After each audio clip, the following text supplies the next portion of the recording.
Halo, selamat pagi. Perkenalkan nama saya Jessica Markalus Kadit dengan NIM 2134133. Di sini saya akan mempresentasikan pariwisata budaya. Yang pertama-tama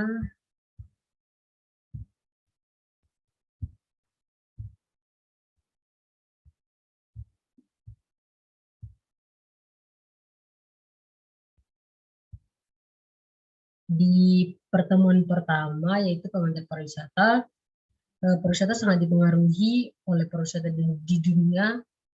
Hal itu dibuktikan oleh pandemi COVID yang kini memporak-porandakan pariwisata di Indonesia. Buka tutup gerbang internasional juga beberapa kali dirasakan. Saat ini Indonesia masih belum dibuka untuk penerbangan internasional. Oke.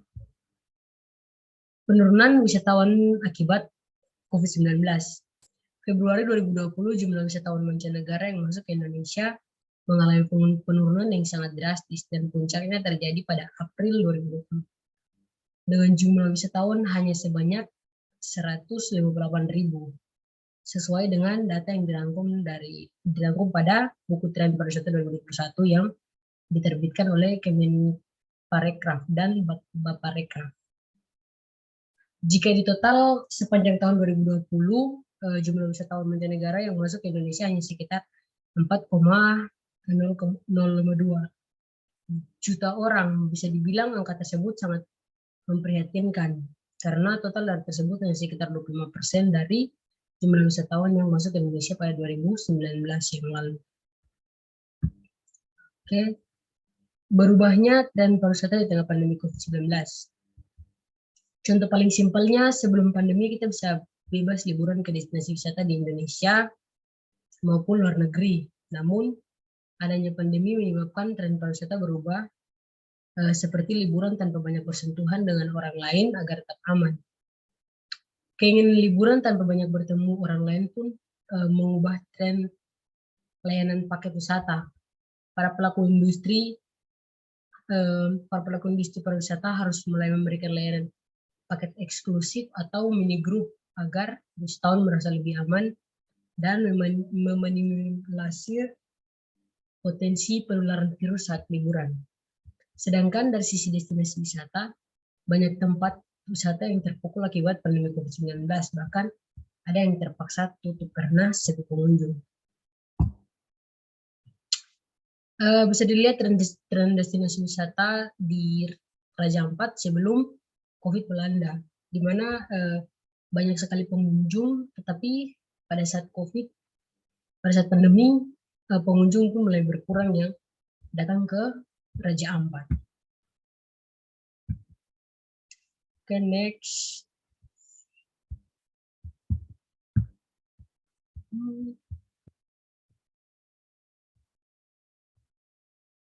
Pertemuan kedua membahas tentang 5 destinasi wisata super prioritas Indonesia yang menjadi kebangkitan pariwisata Nusantara.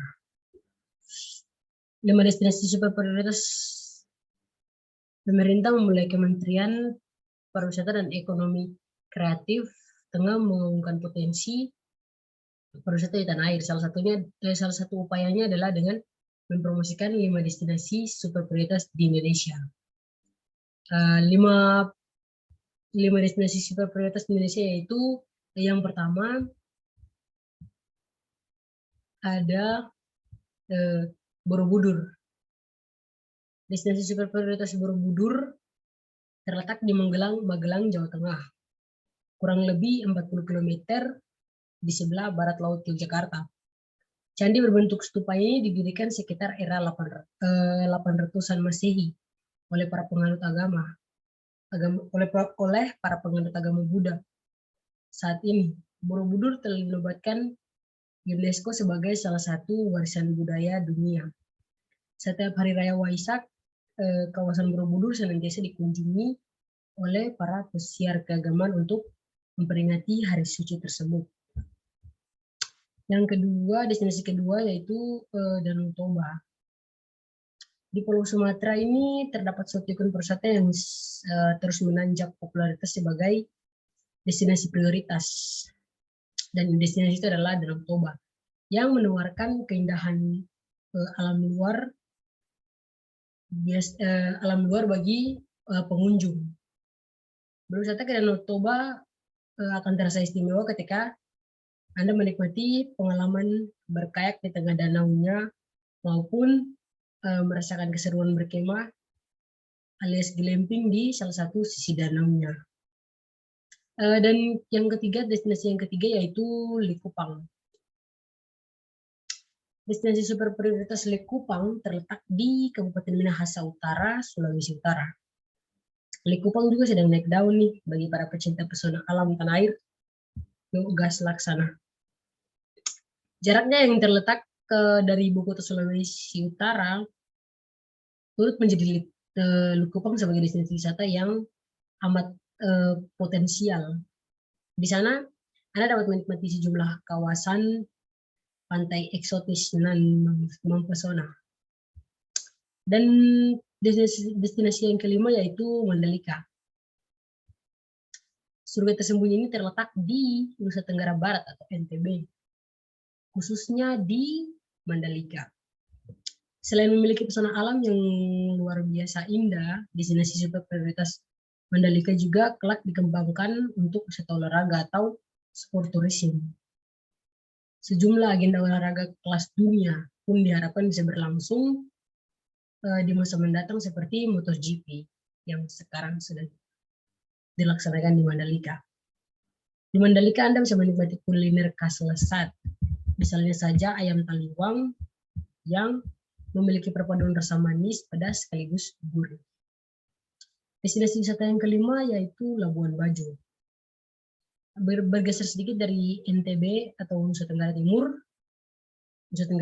NTB, turut memiliki destinasi wisata super prioritas yang tengah dikembangkan pemerintah yaitu Labuan Bajo. Tak hanya terkenal atas wisata komodo di Pulau Komodo, Labuan Bajo juga punya keseruan lainnya seperti di Pulau Rinca, Pulau Padar, maupun Gili Lawa. Berwisata ke Labuan Bajo dijamin bisa memberi keseruan Anda dan keluarga Anda. Oke. Next. Pertemuan ketiga membahas tentang pariwisata Nusantara. Kajian identifikasi produk wisata atau atraksi di Indonesia. Macam keragaman budaya di Indonesia dan contoh keragaman budaya di Indonesia. Apa arti dari keragaman budaya di Indonesia? Keragaman budaya adalah salah satu keunikan yang terdapat di muka bumi dengan beragam suku bangsa ada di seluruh dunia. Begitu pula dengan keragaman budaya di Indonesia. Kita sebagai warga negara Indonesia tak dapat memungkiri bahwa keberadaan negara Indonesia sendiri menghasilkan keragaman yang tidak terkira, mulai dari keragaman ras, suku, bangsa, hingga bahasa. Macam-macam keragaman budaya Indonesia, seperti upacara adat. Upacara adat adalah salah satu bentuk adat istiadat atau kebiasaan masyarakat tradisional yang diduga masih mempunyai nilai-nilai relevan bagi kehidupan dan kebutuhan masyarakat sekitarnya. Contohnya seperti upacara adat di Aceh. Upacara adat adalah salah satu bentuk adat istiadat yang masih menjadi kebiasaan masyarakat tradisional, masih mempunyai nilai relevan bagi kehidupan dan kebutuhan masyarakat. Nah, upacara adat di Aceh atau Pesuji atau Pausijuk. Pausijuk dikenal sebagai tradisi turun-temurun yang dilakukan oleh masyarakat Aceh sebagai pewujudan syukur atas anugerah yang diberikan oleh Allah. Umumnya upacara adat Pausijuk diselenggarakan saat acara kelahiran, naik haji, pernikahan, dan sebagainya. Dan ada juga upacara adat di Sumatera. Upacara adat di Sumatera Utara adalah tradisi Mangkokal Holi. Tradisi ini dikenal sebagai ritual untuk mengambil tulang belulang leluhur masyarakat dari dalam pemakaman. Kemudian disimpan dalam peti dan diletakkan di salah satu bangunan tugu yang memang disediakan secara khusus. Oke, setelah itu ada upacara, ada Jawa Barat, Jawa Tengah, dan Jawa Timur. Upacara adat Jawa Barat atau sisingan yang dilakukan dengan metode mengarak anak sehari sebelum dihitan. Biasanya upacara ini lebih sering dilaksanakan oleh masyarakat Subang. Lalu ada upacara adat Jawa Tengah atau peruwatan. Dilakukan dengan cara meruat atau membersihkan atau menyucikan seseorang dari berbagai nasib buruk untuk memberikan kesejahteraan dalam hidup. Sementara itu upacara di Jawa Timur atau yang biasa disebut dengan Kasada. Kasada adalah perayaan adat suku Tengger yang diselenggarakan setiap hari ke-14 pada bulan Kasada atau sesuai tanggal Jawa.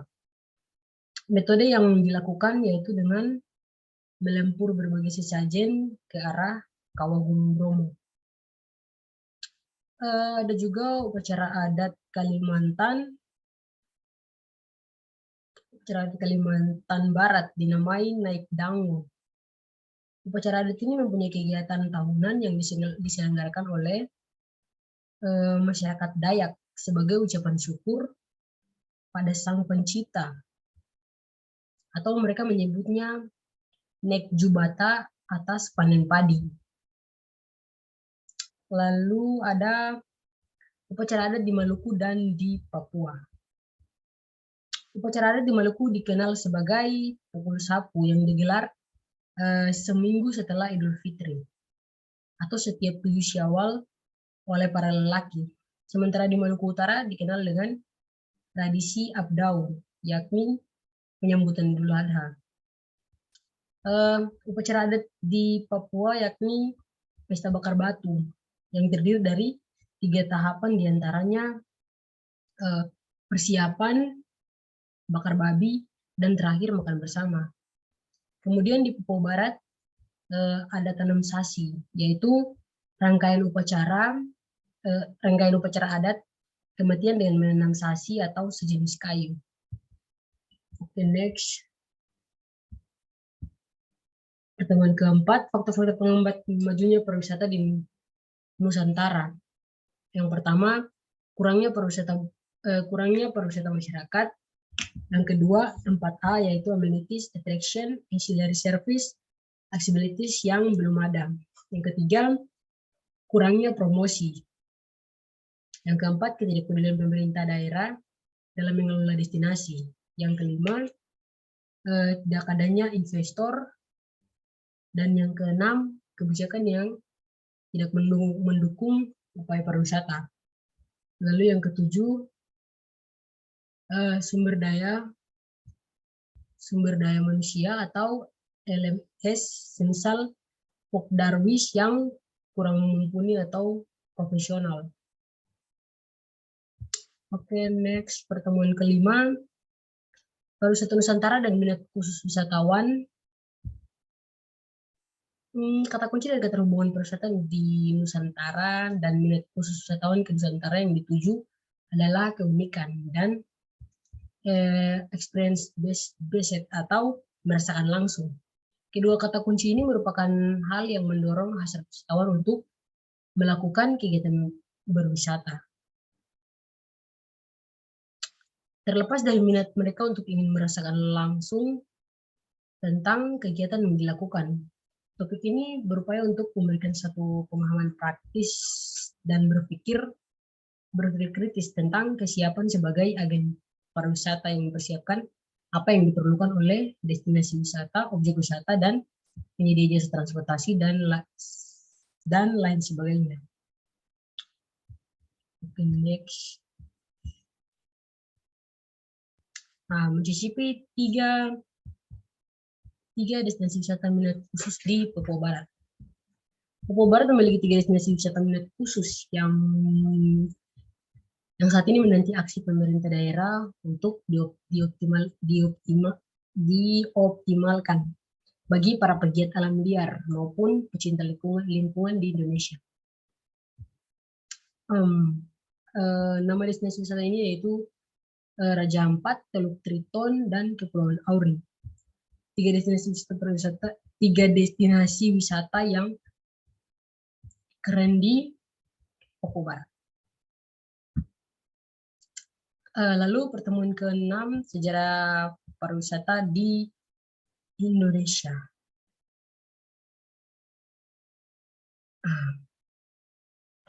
Sejarah pariwisata di Indonesia. Oke. Setelah masuknya bangsa Belanda ke Indonesia pada awal abad ke-19, daerah Hindia Belanda mulai berkembang menjadi daya tarik bagi para pendatang yang berasal dari Belanda. Gubernur Jenderal pada saat itu memutuskan pembentukan biro wisata yang disebut Vereniging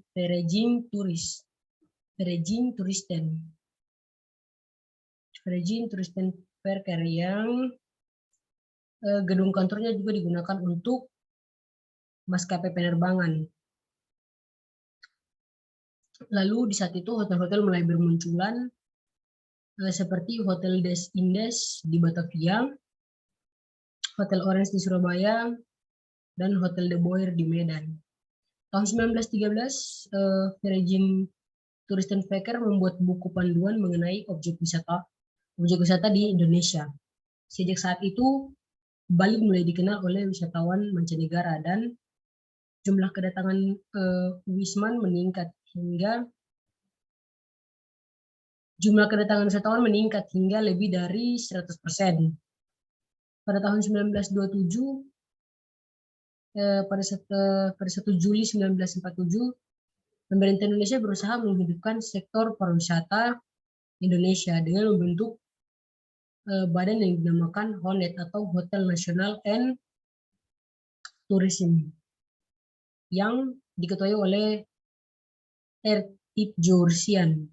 Badan ini segera mengambil alih hotel-hotel yang terdapat di daerah sekitar Jawa.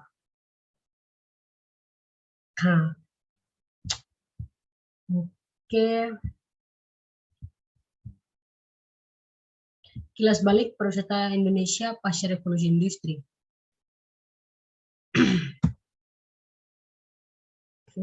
Munculnya pariwisata Indonesia diketahui sudah sejak lama, seperti perjalanan kerajaan-kerajaan atau utusan-utusan ke berbagai belahan di Nusantara.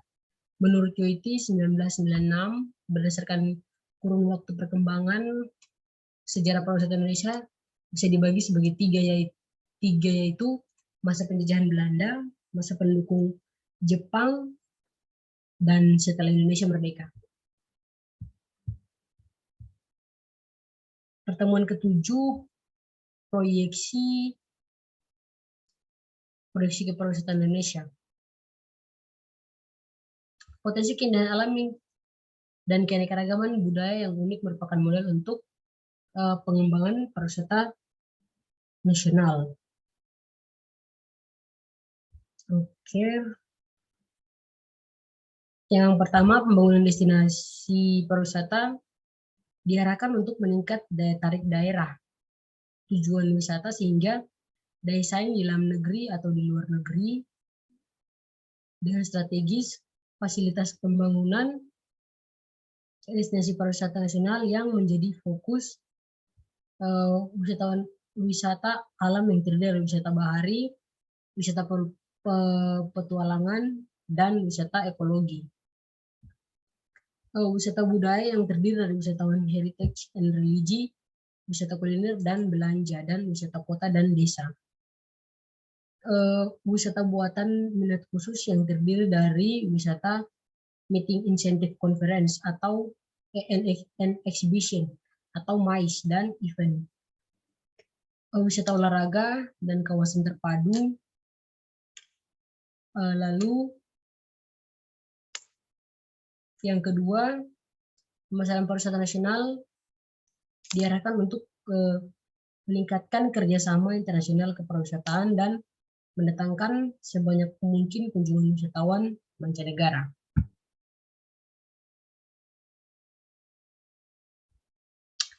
Sektor pariwisata merupakan salah satu sektor unggulan yang memiliki potensi dan kontribusi besar dalam perekonomian Indonesia.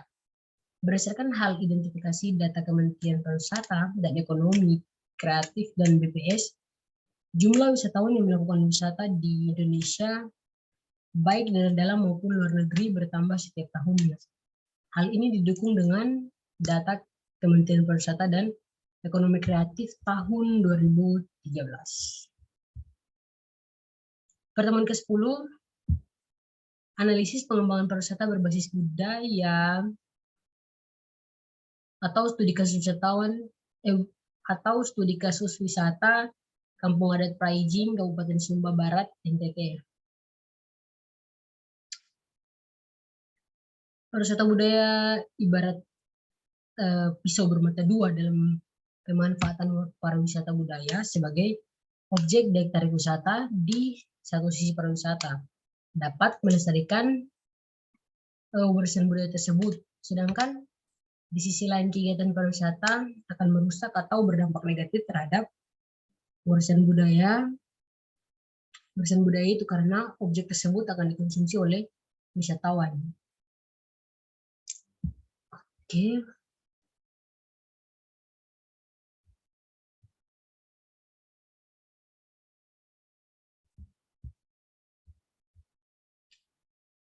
Nah, Kampung Adat Praijing, Kabupaten Sumba Barat, NTT. Oke.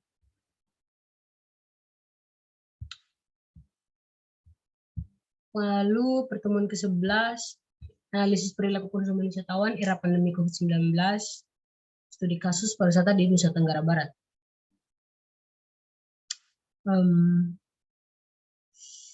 Penelitian ini bertujuan menganalisis perilaku konsumen wisatawan di era pandemi COVID-19 dengan mengambil kasus pariwisata Nusa Tenggara Barat sebagai salah satu dari 10 destinasi wisata prioritas Indonesia.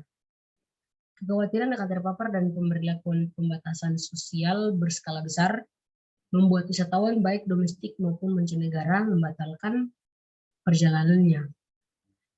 Keterpurukan ekonomi di tengah ancaman penyebaran pandemi yang belum diketahui kapan akan berakhirnya ini menjadi tantangan bagi masyarakat untuk menyesuaikan diri dengan kondisi yang ada. Contoh destinasi wisata di Nusa Tenggara Barat. Sekian presentasi saya. Selamat pagi dan terima kasih.